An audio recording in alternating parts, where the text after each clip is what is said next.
There's a specific sound a room makes when it's already decided you're a joke, and I want to describe it carefully, because it isn't laughter, not exactly. It moves faster than laughter, and it's considerably crueler underneath its surface, the particular sound of an entire group of people arriving, almost simultaneously, at a shared, comfortable agreement about which version of you they're going to believe, and then locking that version firmly into place before you've said a single word yourself. I heard that exact sound at my 15-year college reunion, standing near a dessert table in a hotel ballroom that I would learn, roughly 20 minutes later, with a specific and genuinely quiet satisfaction, I actually held a controlling ownership stake in myself, though nobody standing in that circle around my ex-husband, including my ex-husband, had any reason yet to suspect that particular fact. "She's still just doing the mom thing, I think," Richard said, pitching his voice just loud enough that the small cluster of people around him could hear clearly over the low hum of the string quartet the reunion committee had hired, gesturing toward me with his drink the exact way you'd gesture toward a piece of furniture you felt mildly, distantly fond of. Housewife life. Good for her, honestly. Some people just aren't built for the corporate grind. Everyone in that circle laughed, the specific, easy laughter of people who had already, years earlier, quietly decided which one of us had won our divorce, and who were now simply looking at living confirmation of a verdict they'd rendered a long time ago. My name is Vivian Castellano, and this is the story of exactly what happened over the following 20 minutes. Once one single, unexpected question from a woman I barely remembered cracked open everything Richard, and everyone standing comfortably around him, believed they understood about who I actually was. I need to take you back 9 years first, because you won't feel the full weight of that moment near the dessert table without understanding exactly how far I had apparently fallen in Richard's careful, ongoing estimation of me, and in the estimation of everyone who had quietly, uncritically absorbed his version of our divorce as though it were simply established, uncontested fact. Richard and I met in our second year of business school, both of us ambitious in the specific, competitive, slightly exhausting way that entire programs seemed to cultivate in nearly everyone who passed through it, and for the first several years of our marriage, we built something that looked, from every angle available to the people around us, like a genuinely equal, genuinely functional partnership. 2 demanding careers, 2 comparable incomes, a considerable amount of what felt, at the time, like mutual professional respect. I remember, specifically, the early years of that marriage with a kind of clear, uncomplicated fondness, long working dinners where we'd talk through each other's projects with real interest, weekend mornings spent reading through industry reports together over coffee, the particular, energizing sense that we were both moving forward, together, towards something we'd eventually build jointly. That balance began shifting, gradually and then considerably less gradually, once our daughter, Mara, was born. Richard's own career accelerated during that specific period in a way mine, for a combination of reasons involving both timing and the considerably unequal way our respective employers handled parental leave and its aftermath, simply didn't match during those same critical years. I want to be honest that I don't think Richard set out, at the beginning, to become the specific kind of husband he eventually became during that period. I think, more accurately, that a slow, accumulating series of small, individually reasonable-seeming decisions gradually reorganized our entire marriage's balance of power without either of us fully naming it while it was actually happening. I took on more of the household logistics because my schedule, in that specific season, offered more flexibility than his. I attended more of Mara's early pediatrician appointments because someone needed to, and it made practical sense, in the moment, for that someone to be me. Each individual decision felt entirely reasonable. The cumulative effect, several years later, was a marriage in which Richard's career had become the fixed, load-bearing structure around which everything else in our household quietly organized itself. I made the decision, roughly 6 years into our marriage, to step back from my own corporate role entirely, planning, genuinely and sincerely, on a temporary pause rather than any kind of permanent professional retreat. I remember the specific conversation where Richard and I discussed that decision together, sitting at our kitchen table with a legal pad between us, working through the practical logistics of what a year, maybe 18 months, of me stepping back might actually look like for our family's finances and Mara's early development. I want to be clear that this decision, at the time it was made, genuinely felt like a joint, collaborative choice between 2 equal partners, rather than any kind of unilateral sacrifice extracted from me under pressure. What I didn't fully anticipate, sitting at that kitchen table with that legal pad, was how considerably Richard's own private understanding of that decision would eventually diverge from the collaborative framing we'd both agreed to that evening. The divorce, when it eventually arrived 4 years later, wasn't dramatic in the specific way divorces are sometimes portrayed. It was, in its own particular way, considerably worse than dramatic, a slow, grinding, cumulative realization that Richard had begun, gradually and without ever fully announcing it, to reinterpret my choice to step back not as the joint partnership decision we'd actually made together, but as quiet, retroactive evidence of something considerably less flattering about my own underlying ambition, or, as he eventually put it more directly, my apparent lack of it. I remember the specific evening he finally said this out loud, not with any particular cruelty in his voice, which somehow made it land considerably harder, but with the careful, measured, faintly condescending tone of a man delivering what he genuinely believed, in that exact moment, was a fair and balanced observation about an obvious pattern he'd simply noticed. "I just think you got comfortable," he told me, sitting across from me at that same kitchen table, years after that original legal pad conversation. "I'm not saying it's bad, necessarily. Some people are built for this kind of pace, and some people just aren't, and I think you're starting to understand which one you actually are." He didn't say for me, the way he had during our original conversation about stepping back temporarily. He said something, as though I had simply, gradually been revealed, over the preceding several years, to be a smaller, considerably less capable version of the specific woman he'd originally married in business school. I want to describe, honestly, the particular quality of grief that specific kind of language produces, because I think it matters to understanding everything that happened afterward. It wasn't the sharp, immediate pain of a single, dramatic betrayal. It was something slower and considerably more corrosive, the particular grief of watching someone you'd built an entire life alongside quietly, gradually reclassify you as something smaller than what you'd both once agreed you were, using language calibrated, consciously or not, to sound reasonable and even generous on its surface while accomplishing something considerably less generous underneath. I sat with that specific sentence, "Some people just aren't," for a long time after that conversation, feeling it rearrange retroactively an enormous portion of the preceding several years of my own life. Richard kept the house in the divorce settlement, a decision I didn't particularly contest at the time, partly out of genuine exhaustion and partly because Mara's school district mattered more to me than the specific physical structure we'd lived in together. He kept, as these things so often quietly go, the considerable majority of our mutual friends, the particular, familiar way people tend to sort themselves during a divorce according to whoever seems, in that specific moment, like the more obviously successful, more socially convenient party to remain closely aligned with. I kept Mara the majority of the time, a modest 2-bedroom apartment across town from the house we'd shared, and a specific, quiet resolve I didn't fully understand or articulate to myself yet, sitting alone in that unfamiliar apartment during those first genuinely difficult months of adjustment.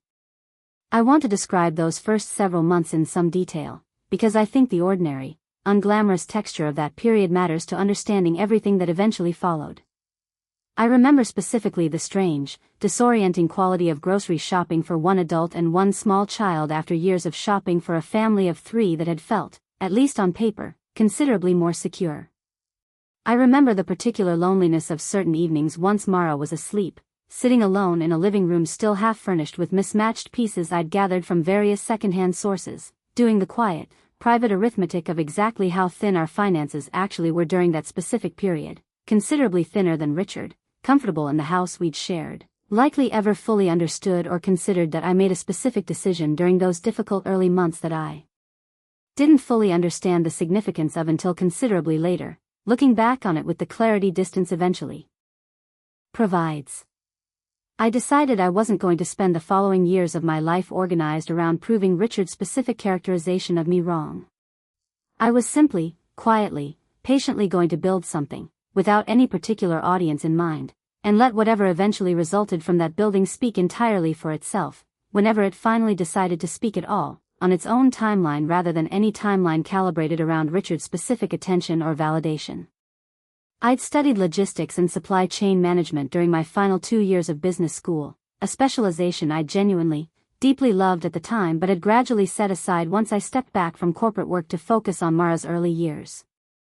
In that first difficult year after the divorce, working part-time as an independent consultant for a handful of small local businesses simply to cover our modest expenses, I noticed something that most of my early clients, small regional retailers and a couple of modest independent distributors, simply didn't have meaningful access to: an efficient, genuinely affordable way to manage their own shipping and fulfillment logistics without paying the enormous, often prohibitive fees charged by the handful of large national logistics companies that dominated that entire regional market at the time. I started, deliberately, very small. I built a modest piece of software, working late most nights after Mara had gone to sleep, specifically designed to address exactly that gap for smaller regional businesses, testing early versions with 2 or 3 of my existing consulting clients, refining it repeatedly based on their direct, practical feedback. I want to describe the specific, unglamorous texture of that early building process, because I think it matters considerably to understanding how this eventually unfolded. There was no dramatic, cinematic montage. There were, instead, hundreds of ordinary, exhausted evenings spent debugging code I'd taught myself largely through online tutorials and considerable trial and error, dozens of frustrating, unglamorous conversations with early clients working through features that didn't yet function the way either of us needed them to. I didn't tell my own family what I was building during that first year. I didn't tell the small handful of friends who'd remained genuinely close to me throughout and after the divorce. I understood, with a specific clarity I'd earned through several years of watching Richard's particular, polite brand of quiet doubt operate on nearly everyone around him, exactly what would likely happen if I announced an ambitious, uncertain plan before it had actually fully succeeded on its own terms. People, even genuinely well-meaning people, would nod politely, offer sincere-sounding encouragement, and then, almost invariably, quietly wait to see whether I'd eventually fail, the exact same pattern I'd personally watched play out, repeatedly, with nearly everyone Richard himself had ever expressed even mild, private doubt about over the years we'd been married. So I stayed, deliberately, almost entirely invisible during that entire early period. 2 consulting clients using my early software became 15 within about 18 months. 15 became roughly 60 within another 2 years, as word gradually spread among smaller regional businesses that this specific platform actually solved a genuine, expensive problem they'd all been quietly struggling with independently. And a logistics platform, it turns out, once it reaches a certain modest scale, becomes a genuine window into something considerably larger and more structurally significant: regional warehousing needs, distribution network inefficiencies, the entire quiet, largely invisible machinery that actually keeps a mid-sized regional economy functioning day to day. I began investing carefully in that broader machinery. Then, gradually, building considerably more of it myself. By roughly year 7 after the divorce, I had built a company, with my own name quietly attached to its actual ownership structure rather than any public-facing branding, that nobody in my hometown, including Richard, had any particular reason to have ever specifically heard of, since I deliberately, consistently kept my own public profile minimal throughout that entire period.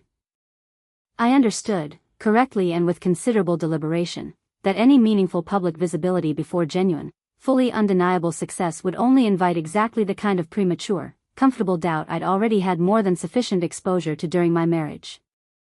The company had, by that specific point, quietly acquired a controlling interest in a modest regional chain of event venues, an acquisition that had made straightforward business sense given the logistics inefficiencies I'd identified in how most regional event spaces actually managed their own operations, including, as it happened, though I genuinely hadn't thought about this at all when initially deciding to attend, the specific downtown hotel ballroom where our 15-year college reunion would eventually, coincidentally, be held. I want to describe the specific, quiet moment I actually realized that particular detail, because it happened considerably earlier than the eventual reveal near the dessert table, and it shaped how I moved through that entire evening in ways worth explaining. I recognized the ballroom's specific architectural details, its particular chandelier fixtures, the moment I walked through its main entrance that evening, having reviewed renovation plans for that exact space roughly 8 months earlier as part of an ordinary quarterly review with my own operations team. I remember standing just inside the entrance for a moment, processing that specific, small irony privately, before continuing forward into the reunion itself. I almost didn't attend that reunion at all, and I want to be honest about exactly why, because I think the specific texture of that hesitation matters.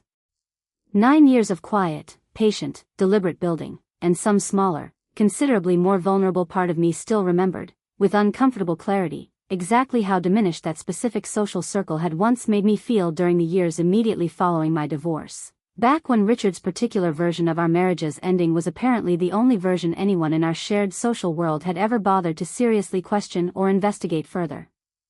My business partner, a sharp, direct, considerably no-nonsense woman named Farah who had known me since the earliest, most genuinely uncertain days of building that first small logistics platform, was ultimately the person who convinced me to actually go.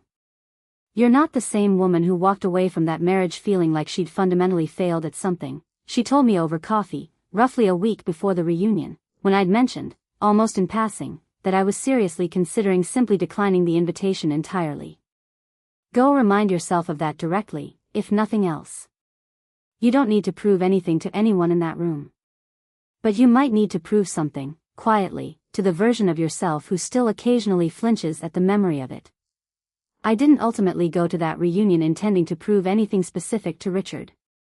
I went, mostly and honestly, to determine whether the particular version of myself who had once felt genuinely small within that exact social circle had actually, finally, over 9 years of patient work, stopped needing anyone else's specific permission or validation to feel meaningfully otherwise. Which is precisely why, standing near that dessert table listening to Richard describe me to a small, comfortable circle of old acquaintances as someone, still just doing the mom thing, I didn't feel the sharp, familiar anger I might have reasonably expected from myself. In that exact moment, I felt something considerably closer to distant, genuinely quiet amusement, the particular calm of someone watching an old, deeply familiar performance she had simply, gradually stopped being the intended audience for. Richard continued in much the same vein throughout that early portion of the evening, mentioning, within easy earshot more than once, that I'd found my lane eventually, that some people were simply better suited, in his words, to the softer side of things, language carefully calibrated. I understood with total clarity by that point, to sound generously neutral on its immediate surface while accomplishing something considerably less generous underneath its careful phrasing. I let him talk.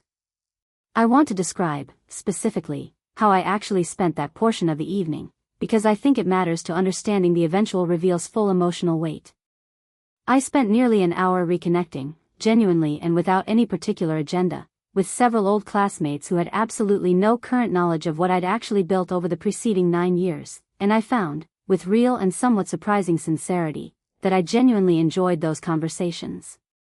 There was a specific, uncomplicated pleasure in simply being Vivian again during that hour, rather than anyone's ongoing business acquisition target, rather than anyone's carefully constructed cautionary tale about ambition and its supposed limits, for one single, unremarkable evening among people who had no particular angle they were quietly working with me.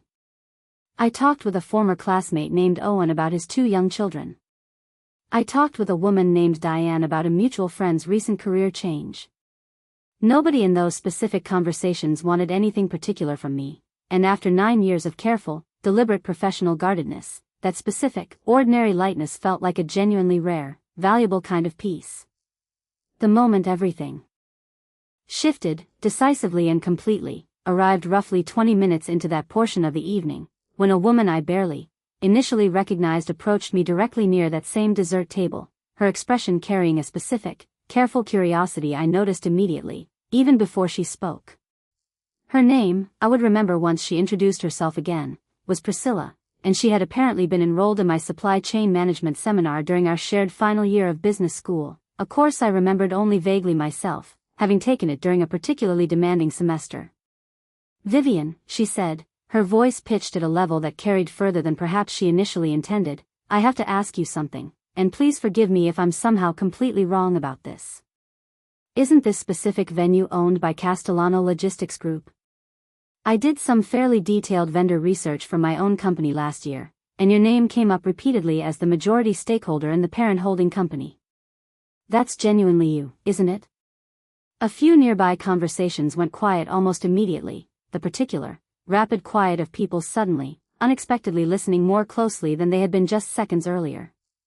Richard, standing perhaps 15 feet away, went very still in a way I noticed clearly, even from that specific distance, a stillness considerably more pronounced than his usual, comfortable, easy posture throughout the rest of that evening.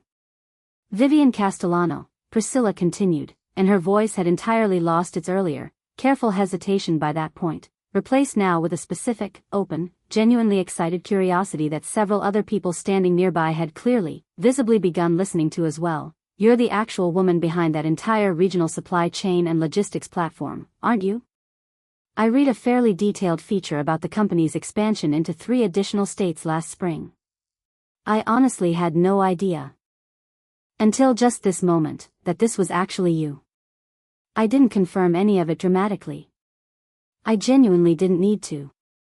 I simply said, that's right, yes, in the same quiet, unremarkable tone I'd used privately for years with almost nobody paying any particular close attention, and I let the room around me conduct its own quiet, rapid, increasingly visible arithmetic.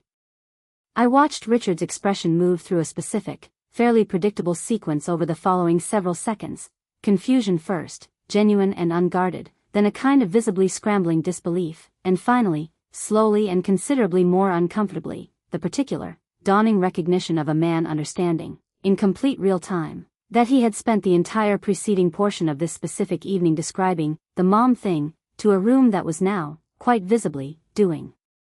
considerably more careful math about exactly who actually owned the specific building every single person currently standing in it that evening. He opened his mouth once, apparently searching, somewhat desperately, for some version of an appropriate response that wouldn't retroactively make his own preceding comments considerably worse in everyone's collective hindsight. Finding none, he simply closed it again. Someone standing near him, a former mutual friend named Gregory, asked, somewhat awkwardly, whether Richard needed anything specific from the bar. Richard said, quietly, that he actually just needed some air, and stepped away from that particular circle rather abruptly. I didn't follow him outside. I genuinely didn't need to, and I want to describe, in some detail, exactly what I did instead during those following several minutes, because I think it matters to understanding the specific, deliberate shape of how I chose to handle that entire moment. I turned back to Priscilla, thanked her warmly and genuinely for her kind words about the company's recent expansion, and asked her, with real interest, about her own current work, and we spent the following several minutes discussing, quite ordinarily, the specific vendor research project that had originally led her to my company's name in the first place. I made a deliberate choice, in that exact moment, not to dwell publicly on Richard's specific reaction, not to make any pointed comment or gesture in his direction, understanding, with real clarity, that the room's own quiet, collective recalculation didn't require any additional performance from me whatsoever to complete itself fully. I want to pause here and describe something important about the specific texture of the remainder of that evening, because I think it matters considerably to understanding this entire story's actual emotional shape. Several other former classmates approached me over the following hour, some with genuine, warm curiosity about the company itself, others with a slightly more transparent, calculated interest that I recognized, with some private amusement, as people quietly recalibrating their own understanding of exactly who I currently was, professionally and socially, within our shared circle. I engaged with all of them warmly and genuinely, without any particular need to perform triumph or vindication for anyone's benefit, understanding, with real clarity by that point in the evening, that whatever satisfaction I might have once imagined feeling in exactly this specific moment had already, quietly, been fully metabolized somewhere over the preceding several years of patient, largely invisible building. Here's the part of this specific story I think people expect least, having heard versions of similar stories play out in various forms over the years, because most familiar versions of this exact narrative assume the eventual ending involves the ex-husband, eventually and dramatically, crawling back, apologizing extensively, genuinely begging for some kind of second chance once he finally, fully understands exactly what he'd actually lost or fundamentally misjudged. Richard never did any of that, not that evening, and not in any of the considerably more limited interactions we've had in the years since.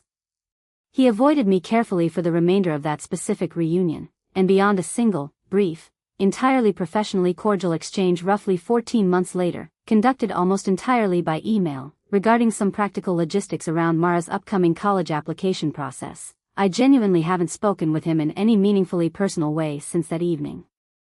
And honestly, thinking about it now with considerable distance, that specific absence of any dramatic reconciliation or apology was, in its own particular way, genuinely the best possible ending this entire story could have had, Because I had stopped needing Richard's specific regret to validate anything meaningful about the preceding 9 years, a considerable amount of time before that reunion ever actually happened. I want to be honest and specific about this, because I think it's the single most important detail in this entire story.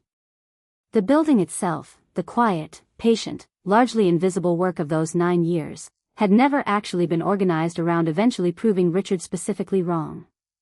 It had been organized, from nearly the very beginning, around something considerably more personal and durable than that, simply becoming, on my own terms and my own timeline, the specific version of myself I genuinely wanted to become, entirely independent of whether anyone from that particular chapter of my life ever fully witnessed or acknowledged the eventual result. What I actually, fully understood, standing quietly near that dessert table watching Richard step carefully toward the ballroom's main exit for air, was something I've turned over considerably, in the years since that specific evening. Revenge, I've come to genuinely believe, is fundamentally a story you perform for other people's benefit and witness. Peace, by clear contrast, is a story you only ever, truly need to tell yourself, privately, without requiring any particular external audience or validation to make it fully real or complete. For years following my divorce, some smaller, considerably more wounded part of myself had quietly, persistently carried the specific belief that I needed Richard, or that entire broader social circle, to eventually witness and explicitly acknowledge exactly how far I'd genuinely come, for any of that quiet progress to fully, meaningfully count.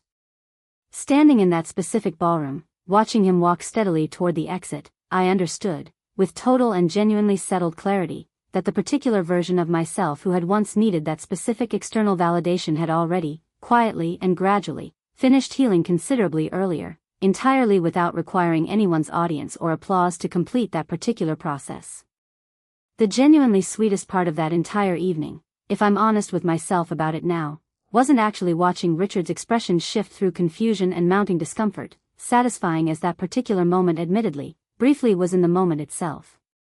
It was, instead, the considerably quieter, more durable recognition, standing alone near that same dessert table several minutes afterward, that I simply didn't need that specific moment nearly as much as some earlier, more wounded version of myself might have once assumed I eventually would. I cared, more than anything else that evening, that I had walked back into a specific room where I had once genuinely felt small, and discovered, standing there, that particular smallness simply wasn't available to me anymore, regardless of whatever anyone else in that room had spent the preceding several years quietly, comfortably believing about the actual shape of my life. I drove home that night in the same modest, entirely unremarkable sedan I'd owned for the preceding 6 years, a vehicle considerably